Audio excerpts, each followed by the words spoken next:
എല്ലാവർക്കും നമസ്കാരം. ആകാശഗംഗ എന്ന നമ്മുടെ യൂട്യൂബ് ചാനലിലേക്ക് എല്ലാവർക്കും സ്വാഗതം. 2024 മാർച്ച് മാസം അവിട്ടത്തിൻ്റെ അവസാനത്തെ പകുതി ഭാഗം, ചതയം, പുരുരുട്ടാതി ആദ്യത്തെ മുക്കാൽ ഭാഗം വരുന്ന കുംഭക്കൂറുകാർക്ക് എങ്ങനെയുണ്ട് എന്ന് നോക്കാം. ഞാൻ ഇവിടെ പറയുന്നത് മാർച്ച് മാസം ഗ്രഹങ്ങൾ കുംഭക്കൂറുകാരുടെ വിവിധ ഭാവങ്ങളിൽ ചാരവശാൽ നിൽക്കുമ്പോഴുള്ള പൊതുഫലമാണ്. ഇത് പൊതുവായി വരുന്ന ഒരു ഫലനിർണ്ണയമാണ്, അല്ലാതെ ഓരോ വ്യക്തികളുടെയും ജാതക വിവരണമല്ല. ഓരോ വ്യക്തികൾക്കും ഇപ്പോൾ ഏത് ദശാപകാര കാലമാണ് നടക്കുന്നത് എന്ന് നോക്കി ആ ദശാനാഥൻ അനുകൂല ഭാവത്തിൽ ആണെങ്കിൽ നല്ല ഫലങ്ങളും പ്രതികൂല ഭാവത്തിലാണെങ്കിൽ മോശം ഫലങ്ങളുമാണ് ജീവിതത്തിൽ ഉണ്ടാകുക. മോശം ദശാകാലം നടക്കുന്ന വ്യക്തികൾ ദശാനാഥനെ പ്രീതിപ്പെടുത്തുന്നതിന് വേണ്ടതായ വഴിപാടുകൾ ചെയ്യുന്നത് വളരെയധികം ഗുണകരമാണ്. കുംഭക്കൂറുകാർക്ക് തൊഴിൽപരമായി കൂടുതൽ അലച്ചിലുകൾ, കഷ്ടപ്പാടുകൾ ഒക്കെ ഉണ്ടാകുന്ന ഒരു സമയമാണ്. അതുപോലെ ഉദ്ദേശിക്കുന്ന സമയത്തൊക്കെ വർക്ക് തീർക്കാൻ സാധിക്കുമോ എന്നിങ്ങനെയുള്ള ടെൻഷനുകളൊക്കെ ഉണ്ടാകുന്നതാണ്. ചില അബദ്ധങ്ങളിലൊക്കെ ചെന്ന് ചാടി മേലുദ്യോഗസ്ഥരുടെ ഒക്കെ വഴക്കൊക്കെ കേൾക്കാൻ സാധ്യതയും കാണുന്നുണ്ട്. അതുപോലെ കൂടെ ജോലി ചെയ്യുന്ന വ്യക്തികളോട് ഇടപെടുമ്പോഴും അവരോട് സംസാരിക്കുമ്പോഴും ഒക്കെ അല്പം ശ്രദ്ധിക്കേണ്ടതാണ്.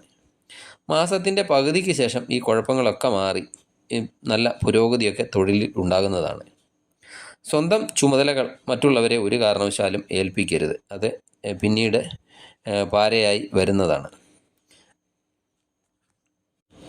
പുതിയതായി ജോലി അന്വേഷിക്കുന്നവർക്ക് മാസത്തിൻ്റെ പകുതിക്ക് ശേഷം വളരെയധികം ഗുണകരമായിരിക്കും.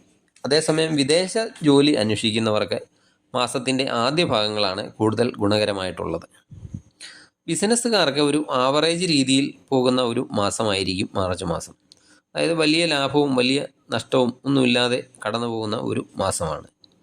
ബിസിനസ്സിൽ അവ്യക്തമായ പണമിടപാടുകളിൽ നിന്നൊക്കെ പിന്മാറുന്നത് നന്നായിരിക്കും. അതുപോലെ സാമ്പത്തിക കാര്യത്തിലും ശ്രദ്ധിക്കേണ്ട സമയമാണ്.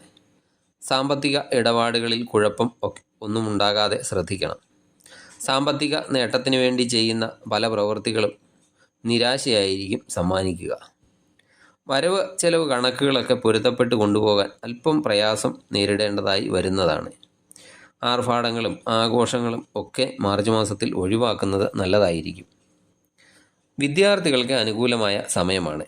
പഠിക്കുന്ന വിഷയങ്ങളിൽ മികവും പരീക്ഷകളിലും മറ്റും നല്ല നിലയിൽ വിജയവും ഒക്കെ നേടാൻ സാധിക്കുന്നതാണ്. ചിലർക്കൊക്കെ ഞാൻ പഠിച്ചത് ഓർത്തിരിക്കുമോ, അല്ലെങ്കിൽ ഞാൻ പഠിച്ചത് തന്നെ എക്സാമിന് വരുമോ എന്ന കൺഫ്യൂഷൻ ഉണ്ടാകാൻ സാധ്യതയുമുണ്ട്. ഉന്നത പഠനത്തിനും വിദേശ പഠനത്തിനും ശ്രമിക്കുന്നവർക്ക് ഗുണകരമായ മാസമാണ്. വിവാഹം ആലോചിക്കുന്നവർക്ക് അനുകൂലമായ ആലോചനകളൊക്കെ വന്നു ചേരുന്നതാണ്. എന്നാൽ എന്തെങ്കിലും ചെറിയ ചെറിയ കാരണങ്ങളൊക്കെ കൊണ്ട് ചിലപ്പോൾ അത് അല്പം നീണ്ടുപോയേക്കാം. കുടുംബ ബന്ധുക്കളുമൊക്കെയായി നീരസത്തിന് ഒരു സാധ്യത കാണുന്നുണ്ട്. അതുപോലെ സന്താനങ്ങളുടെ കാര്യത്തിൽ അല്പം മനക്ലേശമൊക്കെ ഉണ്ടാകുന്നതാണ്. അന്യ സ്ത്രീകളോടൊക്കെ അമിതമായി അടുപ്പം തോന്നാം. അത് ചിലപ്പോൾ അപവാദത്തിനും കുടുംബ സ്വസ്ഥത നഷ്ടപ്പെടുന്നതിനും ഒക്കെ കാരണവും ആയേക്കാം.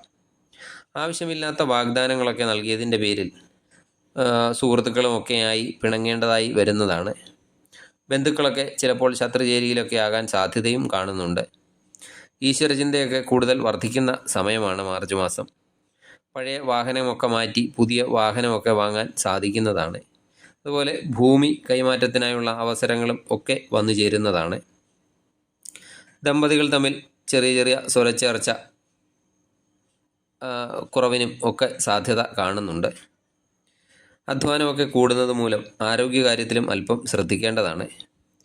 കണ്ണിന് എന്തെങ്കിലും തരത്തിലുള്ള അസുഖങ്ങളുണ്ടാകാം. അതുപോലെ വയറ് സംബന്ധമായി ചെറിയ പ്രശ്നങ്ങളൊക്കെ ഉണ്ടാകാം.